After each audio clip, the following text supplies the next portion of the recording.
Hello and welcome to Random Commentary number 5 with me, One Exploits, and you, whoever you may be. And today I'm going to be talking about games of 2012. The gameplay footage you will be seeing will be from the Hard Reset demo, which came out on the 7th of September. Unfortunately the full game isn't out yet, but I will be buying that. It's from the people who, it's made by Flying Wild Hog, which is some of the people from Witcher 2, along with other companies, Polish companies, who came together to make this old school shooter style game. Yep. It's fast paced old school shooter, hordes of enemies, epic boss fights. Sector 6. The only thing I don't like about it, I played the demo yesterday, and some of the enemies are quite repetitive, and I did actually read a review where it said that there's only a couple of downsides where some of the enemies are quite repetitive, and the levels can be quite linear, but there are like 9 secrets for each level. The secrets are quite obvious, like I found pretty much all of them in the demo. I mean, you've got like a big explosive beside everything, but it does compel you to find all the secrets. There are some less than obvious ones, like where you have to blow up a car to blow up a wall, which is pretty cool. But the upside of it is it's a very, very good, solid, and very, very well polished shooter for the price. For an indie title like indie action, it's only $20.69. That's in pounds sterling on Steam. It's 10% off if you pre-purchase now. Else the price will probably go back up to $22.99. Although on Steam I noticed sometimes the price stays exactly the same. I mean, like it'll be minus 10% until it goes on like summer sale or something, or it goes 50% off or something stupid. So that'll be out on the 13th of September. Looks interesting. I'm not sure about the story. It's pretty much a paper thin story. Like I was reading a review where someone said that it's a pretty much paper thin story, and I agree, because the story doesn't add anything to it really. It's all about the shooting, so that may or may not detract from it. If you're into stories, if you want a story that holds the game together, you might be disappointed by this. But if you're just into all out action shooting, then you'll probably really enjoy this, because it is, as I said in the last commentary, a shooter in the old school style, or so it claims anyway. I mean, it is, like, it has hordes of enemies. It is definitely fast paced, old school shooter. It's set in Cyberpunk. Some of the enemies I don't really like what they look like. They look like a sort of like a letterbox or something running at you with a razor blade on the front. What do you call it? A spinning razor? Cutter. I prefer like old enemies, like in like Quake, things from hell, you know, stuff like that. Those beasts, organic beasts, not made of metal. But they're not quite as threatening if they're just these metallic, shiny things coming at you. Whereas, like in Quake, you had beasts from hell jumping at you with claws coming out of their eyes and stuff like that. Shit. So it was scary as well as. Well.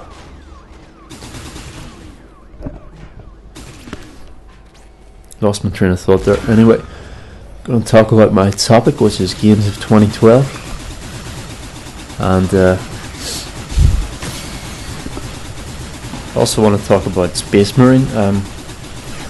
It's supposed to be out 6th of September, and it hasn't appeared on Steam yet, which is really a kick in the balls, basically, because I played the demo. I actually had to get the download link to download the demo because it wasn't available on UK Steam, which is fucking retarded. I have no idea why. I think it's because of these fucking brick and mortar stores making deals with THQ, behind closed doors, like a game, and yeah, I think it's basically a GameStop, one of them, who have made a deal with them. like they did with Battlefield Brick, to give the extra items, but this time it's even worse. It's like the whole game is not available. What the hell? Why would you deny part of your audience, like a huge part of your audience? Who buys in brick and mortar stores anymore? Nobody. That's why they're pushing these things, because they know they're about to fucking die. So they're pushing all the money they can into getting exclusives. Friggin' ridiculous.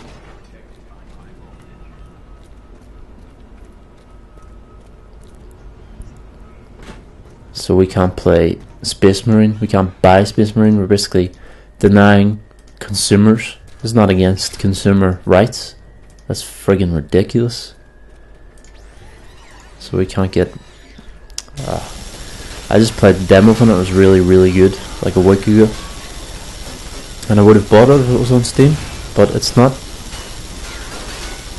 And most like hardcore PC gamers would buy on release, and when you can't buy on release, they're not going to buy. So you're losing audience, you're losing money. So it's a lose-lose. Why would they do this? This is just absolutely ridiculous. I buy all my games online on Steam, basically, unless there's it's available on GOG or something like that a day earlier. Like I bought Witcher 2 on GOG.com, but I get everything basically downloaded now. I don't buy hard copies anymore. There's no reason to. You don't get like a fancy booklet or anything, or well, there is special editions, but I'm not that interested in them because usually they're not worth the money for a start, and they're overpriced, and yeah, it's just not worth it. And all I want is a game, basically. So yeah, can't believe how much UK Steam has been screwed over recently. It's friggin' pathetic. Getting more and more pissed off. Like we have games coming out 3 days later than the US. We have Dead Island, which came out 3 days later than the US. What else did we have? We had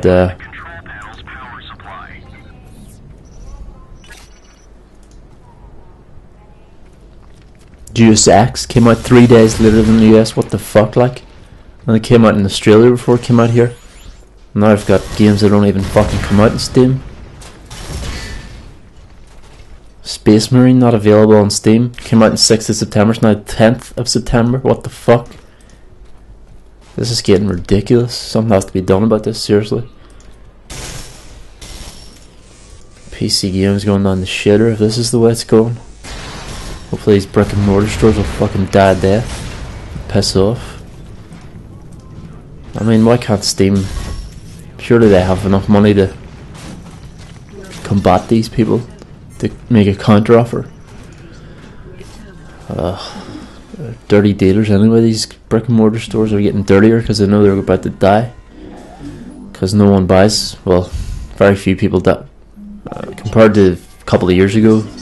Most people get buy online now, PC gamers. So yeah, like on stores like Steam, because their internet connections are fast enough now to download the games at a reasonable speed. Whereas in a couple of years ago they wouldn't have been able to do that. It's just very annoying that they're allowed to make deals like this. It shouldn't be allowed. That's like a monopolization. It's not against the law. Someone who knows about law should know these things and take action against them. Surely Steam have lawyers and stuff. Well, mustn't be against the law then. It's fucking ridiculous. It should be. It's like closing down part of the market, a big part of the market right now. How can you be allowed to do that? It's like taking items away from consumers. You can't do that. You have to allow freedom for consumers and choice for consumers. That's taking away choice from consumers. That is not good at all. I don't know, I could rant on this all day basically. It's just ridiculous. Anyway, I better talk about my actual topic, which is games of 2012, before I get more annoyed with that. As I've said before, it's digital. Why the fuck is there a 3-day delay from US to UK? It makes absolutely no sense whatsoever. It's digital, it's not a box copy. It's fucking digital. There's an unlimited supply. You can download as many as you want. Why? Why release it 3 days later, 4 days later in some cases? Fucking ridiculous.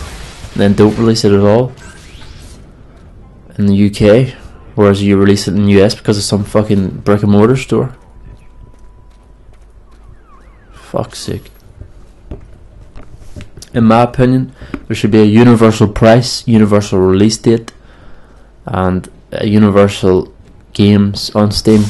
Like, everybody can buy every game that is available on Steam. Everybody can pay the same exact price. Everybody gets the same exact deals. I mean, why can it not be like that? Is it because of fucking governments? What? Why delay 3 days because of governments? What? Or is it tax? 20% tax? I don't know. So it's just, it's a fucking clusterfuck. Okay, games of 2012. Let's start in February. We've got no PC releases in January, which is weird. Maybe it's just the Christmas wind down where no one really spends in January, so game companies are like, oh, let's not release in January. No one buys games in January. Although I did a couple of times, so in fact I spent all my Christmas money one year in January. So there goes that theory. So The Darkness 2, I do not know what that is. Let's have a look. The Darkness 2 looks interesting. First person shooter from 2K Games. Didn't they make Duke Nukem Forever 2K Games? Darkness 2.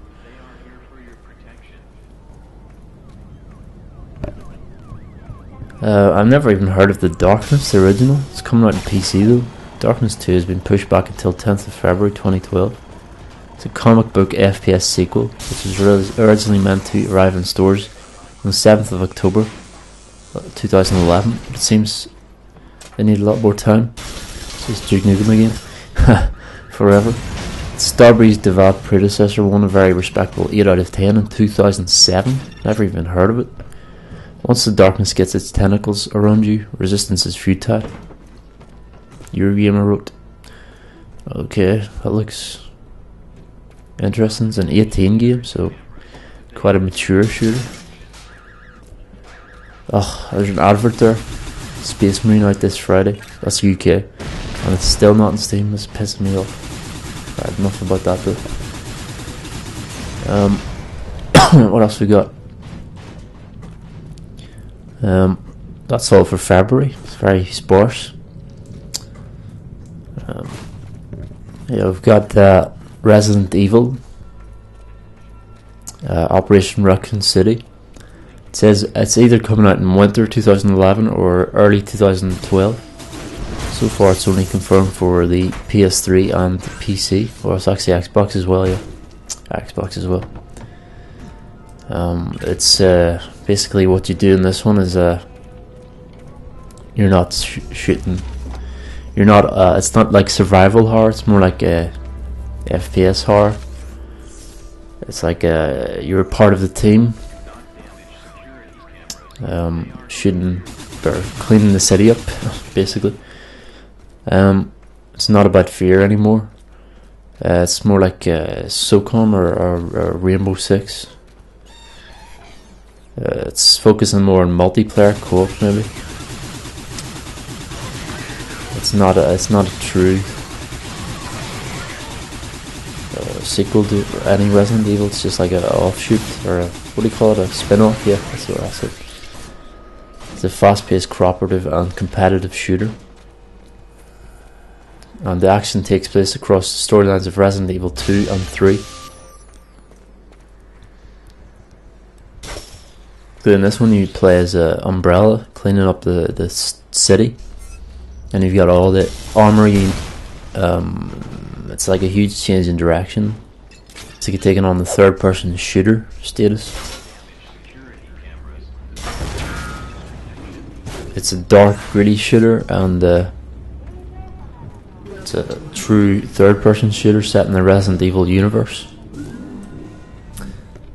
Yeah, here it is. You play as one of 4 soldiers in the Umbrella Security Service, a black ops team set up to clean up the mess made by your maniacal paymasters. So basically, you're just cleaning up the city. You're not a hero. You're just like part of a crew, which is a pretty cool twist. I mean, you're always like hating those guys, the Umbrella guys. You're like they're evil and all that. Now you're playing as one of the employees of Umbrella, which is very, very interesting. But in this one, you definitely won't be afraid of the zombies. It's like you're just blasting through them, kicking them out of the way and everything. You got a team with you. Like, you're not on your own, so there's no survival horror aspect. There's no real fear. It's more a gritty shooter, like Call of Duty style, if you will. Although it is third-person shooter.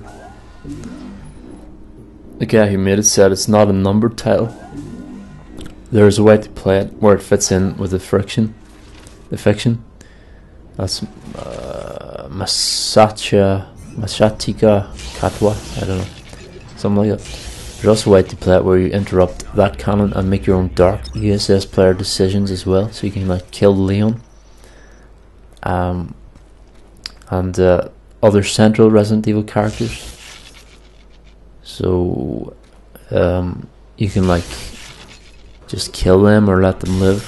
I assume there's like choices in this, which is pretty cool. You can be totally evil, you can be goody two shoes, basically just killing zombies, or you can kill people as well, something like that. But there's a lot of central Resident Evil characters that turn up for reasons that make little sense apparently, which might be jarring for some people. It might be like against the, well, it pisses people off basically because they love Resident Evil, and that's kind of screwing up the Resident Evil universe, they might think. But we'll have to wait and see until we can actually play the game before we can make these assumptions. There's 4 playable characters: Vector, Spectre, Bertha. Really? Beltway? Yes, really. It actually says yes, really. We've got there are 4 classes basically. Recon class, the ninja. Skills like camouflage and mimicry, each designed to help him evade enemies. Spectre, the surveillance class with special vision modes that allow him to detect enemies through walls. Bertha, she's a female medic class who can heal, use status ailment abilities, and eject an adrenaline shot that makes players faster and more accurate. I guess they're going for the Left 4 Dead sort of thing. They're pretty much copying Left 4 Dead, aren't they, in the Resident Evil universe? Because you had like 4 people in that co-op, so you could play with your friends in this zombie universe. Which is Left 4 Dead's done that so well and so much. Why would you copy that? Why would you? It makes no sense. I suppose it's not really copying, but it's the same formula. But it's like a SWAT team instead of just ordinary people, which could be interesting. Like, you definitely have more firepower. And Beltway, the big guy, demolition type, tougher than the others. He dishes out more damage and plants mines. Interesting. Each class has 9 abilities, all of which are unlocked and upgraded as you progress through the game. Weapons fall into 4 categories: assault rifle, machine gun, submachine gun, and shotgun. And there's upgrades also. The extent of the game's player progression options are vast, pretty much. Katwa takes us through the prototype level that won't be included in the final game, so there's a prototype level at the moment. Set in urban Raccoon City, blackened by night. Streets are burning, zombies are shuffling about, government soldiers are littering the streets. Bio-organic weapons, BOWs, reworks, version of Left 4 Dead's. See that? Left 4 Dead's special infected or sporadically added to the mix.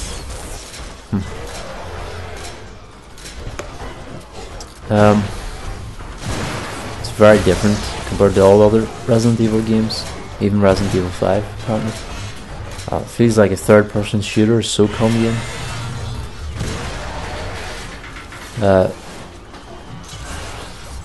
Targeting Racoon ducks about the screen like a bee disturbed inside. character covers ground quickly with a simple click. Character covers ground quickly with a simple click of the left thumbstick.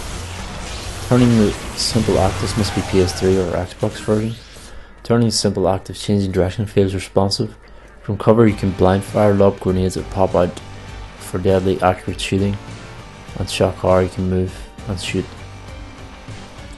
Now I think we've talked enough about that. That's Resident Evil Operation Raccoon City. It sounds interesting like, but I may or may not get it. I'll probably wait until I see the reviews of it, as I usually do with these games. I don't really take a risk. It'll probably be, I guess, 7 out of 10, because it kind of goes against the canon of Resident Evil. Even though it's not a numbered Resident Evil, yeah, it's not an official sequel, it's like a spin-off. And you're basically an Umbrella employee, taking out the zombies and also taking out any survivors who know any information they shouldn't know. So it's kind of your evil version. Anyway, moving on. And that's going to do it for part 1. I will have 2 parts to this probably, because it's quite a long commentary. Part 1 will feature the hard reset demo. Part 2 I might actually feature the hard reset full game. It's actually coming out on the 13th. It's not the 10th, so I can't actually show the full game. I can only show the demo for the meantime. So thanks for watching. Don't forget to comment, rate, subscribe, and as always, have a nice day.